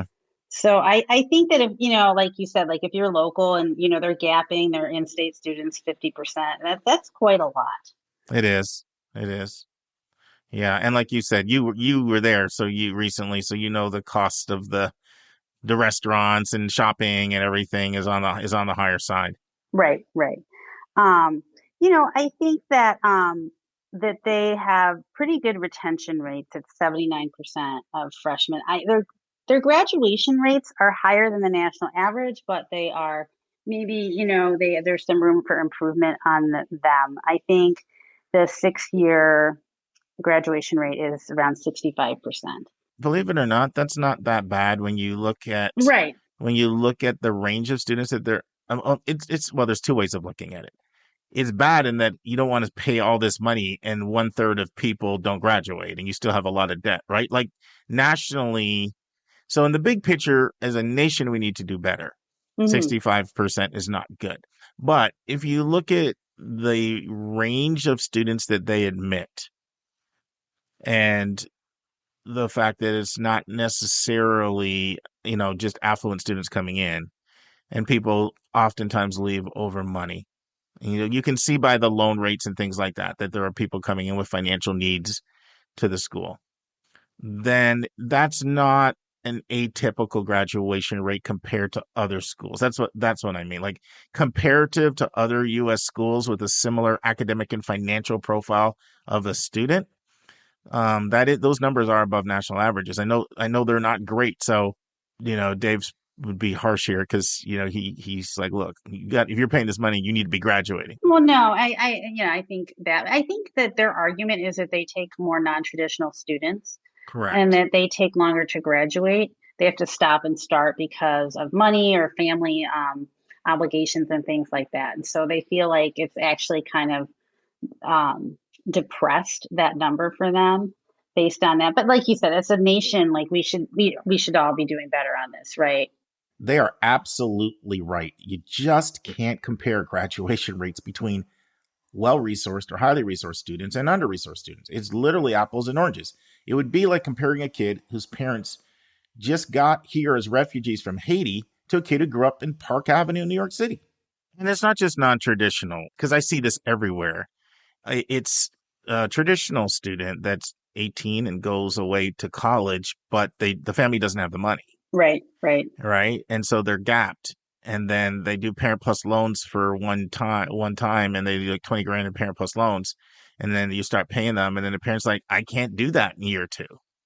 And so people drop out. And so I see that a lot. And that's is one of the biggest things that contributes to lower graduation rates. And so it's sometimes really difficult just looking at a graduation rate. And I think people Absolutely. people make extrapolations from them sometimes that aren't always accurate.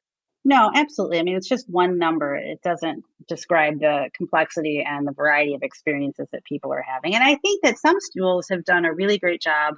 I think Georgia State is one that comes to mind of Yeah, they've trying been amazing. programs that really do help people graduate with micro loans, helping people just figure out what they need to do with their paperwork, just tiny little things that make all the difference in the world. And I do hope that more universities will adopt that kind of system for students. I mean, one thing they've done that's been amazing is their text message campaigns that they've used, and the things they've done around Summer Melt have been great. And then they also have grant money. They don't have a ton of money, but they have some grant money that goes to upper class students. You're close to graduating, and maybe we're not going to let like $3,000 to $5,000 keep you from graduating. So they tend to have not loans, but some grants Right, for right. people that are close to the finish line. And it looks like money might keep them from falling through the cracks. But yeah, they've won Georgia State's won a number of awards for their unique programs. And people might look at the graduation and say, why are you giving them awards? But you have to look at how high their percentage of Pell Grant students are. And you know what you have to look at graduation rate in the context of the academic selectivity of the school and the socioeconomic makeup of the student body, because we know those are the two biggest reasons why people drop out.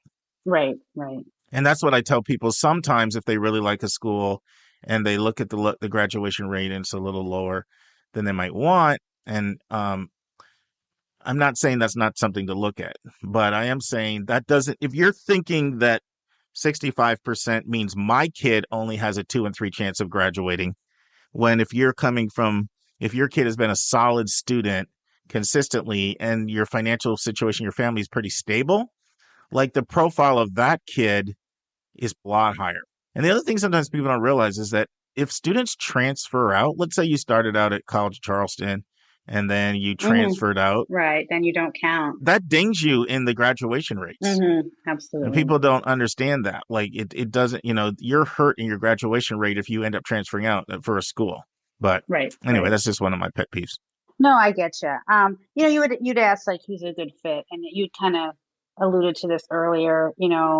I think it's not the most liberal school around. I don't think it's the most conservative school around either. I think it's kind of in the middle.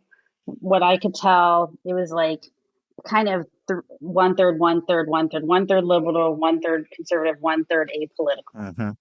I think that's true. It's just that college campuses are so, and you can argue that's real diversity. You could argue, college campuses in general lean so much left that it makes it stand out. I don't know if you saw this, but this survey came out just this week.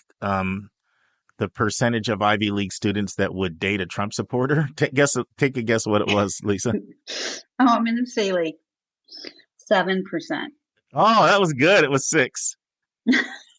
And just if you look at voting, how college students voted, that's why a lot of some of the voter suppression efforts have been designed to make it hard for college students to vote, because they know they lean left. Even in really ruby red states like Alabama, like Tuscaloosa, Auburn, these places were blue. Right. So if you have a college campus, I know I saw Charleston's mock election stuff, and it was pretty, like, Republicans won, but it was close. But any campus where Republicans win on a college campus is so much more conservative than the average college student. Absolutely. And so but you could argue that, 1/3, 1/3, 1/3 is like, hey, don't we want all voices represented? It's something people tend to have strong views about. Like, I ask all the people I work with, what percentage of students do you want to be Trump supporters? And it's people have incredibly strong views about that. Like, I'll get everything from 60% to 0. And it's my way of knowing, okay, what political environment do you want? Are you going to be comfortable if 1/3 of the students are MAGA? Are you okay with that? Or do you like that? Or if it's 50, 60%, or do you want as little as possible? And I don't judge at all. I'm just trying to find you a school that matches what you want. Right. But I know that how people think and their views on their ideology is one of the most important things that oftentimes when people are doing a surface look, they don't think of. Right? They think of things like size and cost and how beautiful is the campus and what are the dorms. They don't look at that, but like what the values of your peers are, that's actually really important. Well, yeah, and I don't think you necessarily know what your values are, what your expectations are, until you go to a different place. And we talked about that internationally, but I certainly experienced that here in my time in North Carolina so far, where I just have an expectation that things always go one way and the people I'm talking to don't.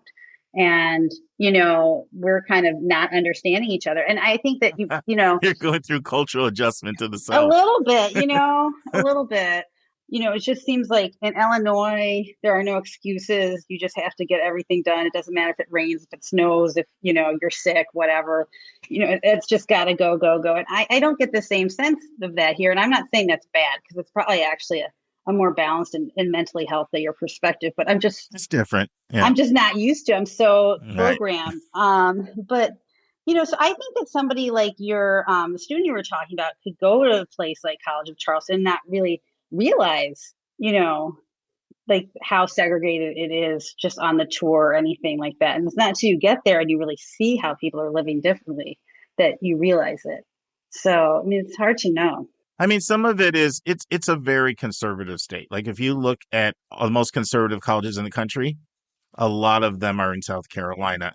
Now, Charleston is actually more liberal than the average South Carolina college. I think it is. And I think Charleston is more liberal than the average South Carolina city for certain. But, it's context, right? And it's what surrounds you.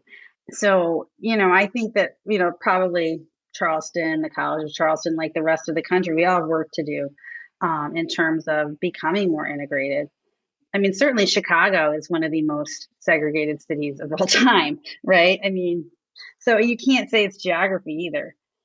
No, no, no. And I like people to know the views and the ideology of the school to see if it's a philosophical match. I mean, I have families I work with that are way more conservative than me, and they want very, very conservative schools, and I find them very, very conservative schools. So to me, it's just about a match. You bring a good point up. Sometimes people come and they haven't thought about that stuff at all. I'll ask those Right. questions. I ask people those questions. Like what social issues do you care about? What political? And sometimes people are like, I don't know, I don't care. That doesn't mean anything matter to me. That's fine. That's someone that hasn't sort of developed their thinking yet on that. Then I have other people that have very strong views on things.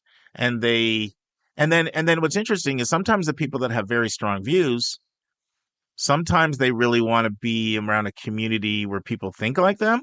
And sometimes they feel like, well, that's going to be boring. And so I want diversity of opinion.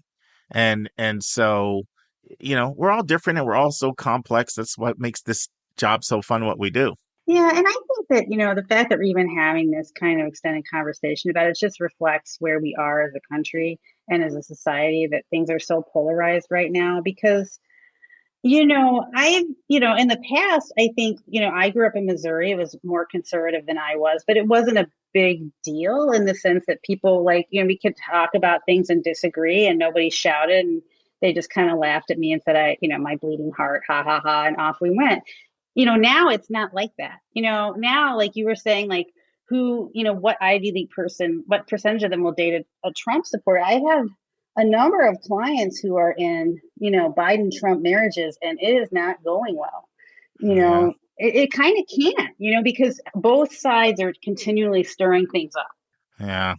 Now, I was listening to an interview it was interesting. It was Asian American congressman in New Jersey that's in a complete Trump-leaning district, although he's a Democrat and he's like barely won a couple times. And he was talking about his district, and and he said that what I think people are just tired of the anger and tired of the hate. And it's like, and I thought, normally I would think, well, gee, that's a little bit of an embellishment in language, but really not right now. Like it's just, and even like in South Carolina, a lot of people wondered, like, why did Lindsey Graham basically just become a complete lick-spittle bootlicker for Trump? He used to have this brand of being more like John McCain and being a little bit more independent. Well, he knew the politics of his state, like I don't believe in just that complete level of being a supplicant and a sycophant. I'm personally not a fan, but I respect people more who stand up for what they believe rather than people that just keep reinventing themselves and putting their finger up in the air and seeing which way the wind blows. But he knew where the ideology was of the state, right? And he ended up in liberals gave crazy amounts of money to Jamie Harrison to take him down. And he ended up just destroying him, by I think it was even double digits. And so that's the politics of the state. However, even within the state, Charleston, you're right, is so much more liberal than like the Bob Jones area, that whole area, Greenville. Greenville's extremely conservative part of South Carolina. And of course, South Carolina borders Georgia. So um, well, borders both of our states. But anyway, we're talking too much about stuff not really. Right. Maybe not. Maybe we're not. This is important stuff that we probably should encourage people to explore, especially if you have strong views on these issues. Well, and I maintain that I think that having a diversity of opinion is important. I think that, it's really good to talk to people who disagree with you because they might be right on something, number one, or number two, they will show you why you're right on something. They will force you to articulate that argument in a better way, in a way that's more accurate and convincing to everyone. So I think if we just keep sitting in a camp and talking to ourselves, like no innovation, no new ideas are ever going to come out of that. And, so I don't like it when people want to isolate themselves, in a little bubble, whatever color that bubble is. No, I mean, that's, when we talk about diversity, people tend to immediately think of race and ethnicity. And then maybe they might think of gender, and maybe they might think of socioeconomics, and then maybe they might think of like country or, international cultures or language. But like thought diversity is an extremely important component of diversity, like ideological diversity. That was one of the things that was important to Karis, and it was important to me as her college counselor, in building a college list, is go to a place where you'll hear both sides of the argument. Davidson is liberal, but it's not liberal like Smith College or Mount Holyoke or Wells. I could list a bunch of different places, that Sarah Lawrence, a bunch of places that are really liberal where you won't hear the conservative view. Very often, you're going to have the conservative view, probably 1/3. And so you'll still have it there. And that was important for me, for her, because that's how you develop your thinking, like you said. And that's also it's just how you need to challenge some of your suppositions to see if they're right. I have a friend who's extremely conservative, known him for 20 years, like way, way, way. I mean, he's so conservative that he like won't watch basketball and football because they're kneeling to protest Black Lives Matter. Like, I'm not done with football. I'm done with basketball. They're protesting Black Lives Matter. And I've learned a lot from just interacting with him, even that his views are different than mine, And so that's kind of an example of how, being around people who are different can stretch you.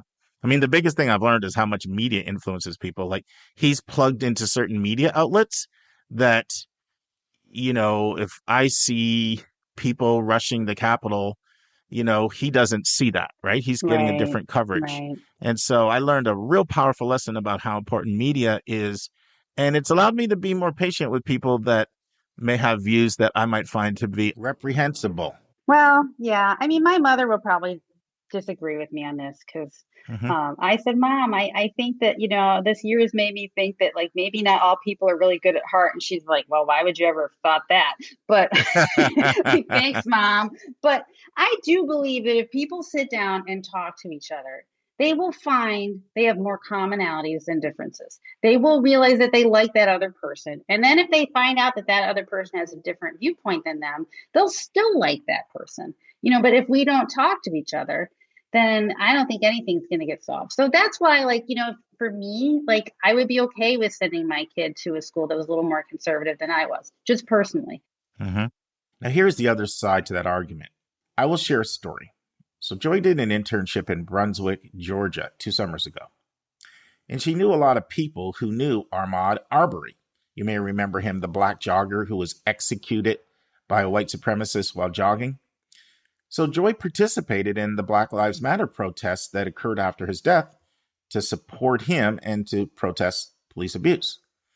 Now, recently, very credible reports have come out saying that Trump is trying to get the military to shoot Black Lives Matter supporters at the police brutality protest. So had Trump had his way, he could have had the government shoot my daughter Joy.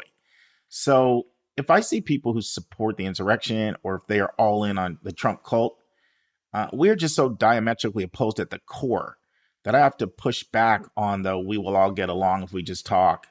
Um, in fact, I mentioned earlier that I have a diehard Trump supporter who won't even go to basketball games or football games or even watch them now because he's so opposed to people taking a knee.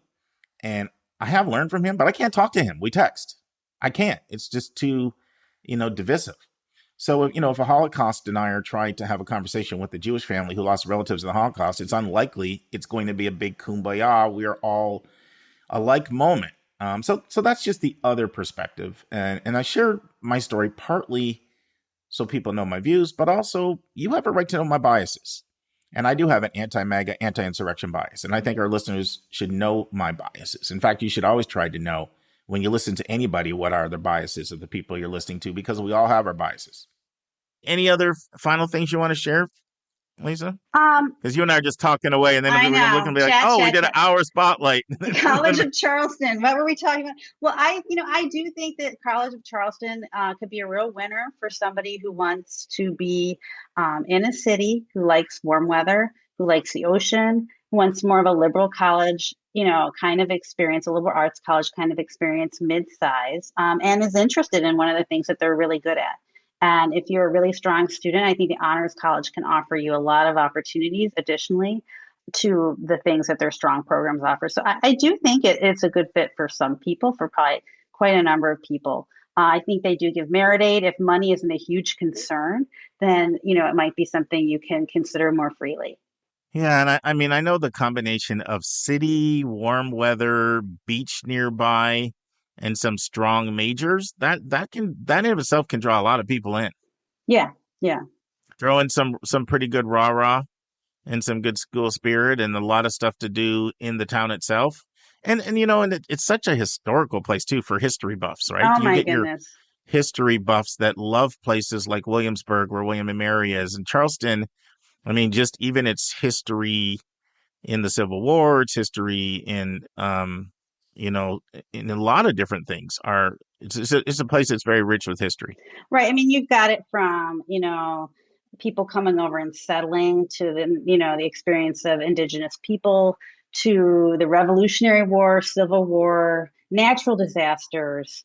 I just, on those ghost tours, I learned a lot about, the Revolutionary War era. Not all of it was really positive, but I think that if you're interested in history, it's kind of like it has all the issues that America struggles with now. It's been struggling with for hundreds of years. Well, thank you, Lisa. This has been great, and I cannot believe that I have not been to this campus. It's on one of the schools. It's on my bucket list of schools to visit, and I have not been there. And it's really inexcusable because I do get to South Carolina a fair amount, and so that's something I hope to change. By the way, I'm really, really, what's been the hardest part for me about the entire pandemic is not visiting colleges. I know. I've really missed. I usually visit about 40 campuses a year. Yeah. And I've really missed that. And so I'm like pent up with the energy. I can't wait to get back. Super excited, not only about Decemberfest, but all these other schools I can now go and visit and get on your campus. Obviously you and I are going to, do some visits coming up here in North Carolina, but I'm excited. I think it'll be great when, because I do love the whole college visit with the meeting and meeting the tour and looking at meeting all the kids who are on the tour. And there's no replacement for that. It's a really special experience, and I can't wait to do it again. I get this high off it. It's absolutely. It's just like so. Like I just feel giddy. Look at all these young people and all their happy futures and all these opportunities they could have. It just makes me feel good about the future when I'm on those tours. All right. Well, looking forward to connecting with you in the near future here and visiting some North Carolina schools. Fantastic. Next week in the news, the return of the campus tour by an very familiar voice, Scott Jasek of Inside Higher Ed. Our question from a listener is, where do late bloomers go to college? What happens to amazing kids who bloom late and perhaps don't fare as well in high school? Our interview is with Eric Furda, the former Executive Director of Undergraduate Admissions of Columbia and the former Dean of Undergraduate Admissions at the University of Pennsylvania, and it is a Q&A about his recently released book, A College Conversation. And there will be no college spotlight, but Kristen Mosley will be back to share a few more questions about her scholarship search. And friends, I'm going to close this out the same way I used to close out all my classes when I used to teach. Remember, it's not where you go, but it's what you do when you get there, and it's what you do when you get out of there that will determine your career trajectory. Sounds good. And that's our show. A big thank you to you, our listeners, for tuning in this week. If you find this podcast helpful, please subscribe so you get every episode as soon as it is released. If you are interested, there are a few ways you can really support our podcast. You can click the share button and send it to your friends and acquaintances. You can help us pay our staff and our expenses by donating on our website. You can write a review for us on your favorite podcast listening app. I am the producer of the Your College Bound Kid podcast. We have a fantastic team of 9 people. Shout out to our co-host, Dr. David Williams and Dr. Lisa Ruff. Our sound engineer who fixes all of our many errors is Nemanja Motvich. The amazing music you hear is from Victor Allen Weeks. Marketing designs are from Kimberly Blass. Our image editor is Talha Khan. Joy Stucker does our website episode updates. And our webmaster is Dalianas Dimitri. If you want to have a college coaching session with me, just text me at 404-664-4340. If you have a question you want to ask, or a college you want Lisa or me to do a spotlight on, or if you have a recommended resource or an article you think we should share, just send it to questions@yourcollegeboundkid.com. By the way, check out our website where you'll find lots of content that is not on any podcast app. Our website is yourcollegeboundkid.com. We think of you as our listening family, and we look forward to meeting again with you, our family, next week.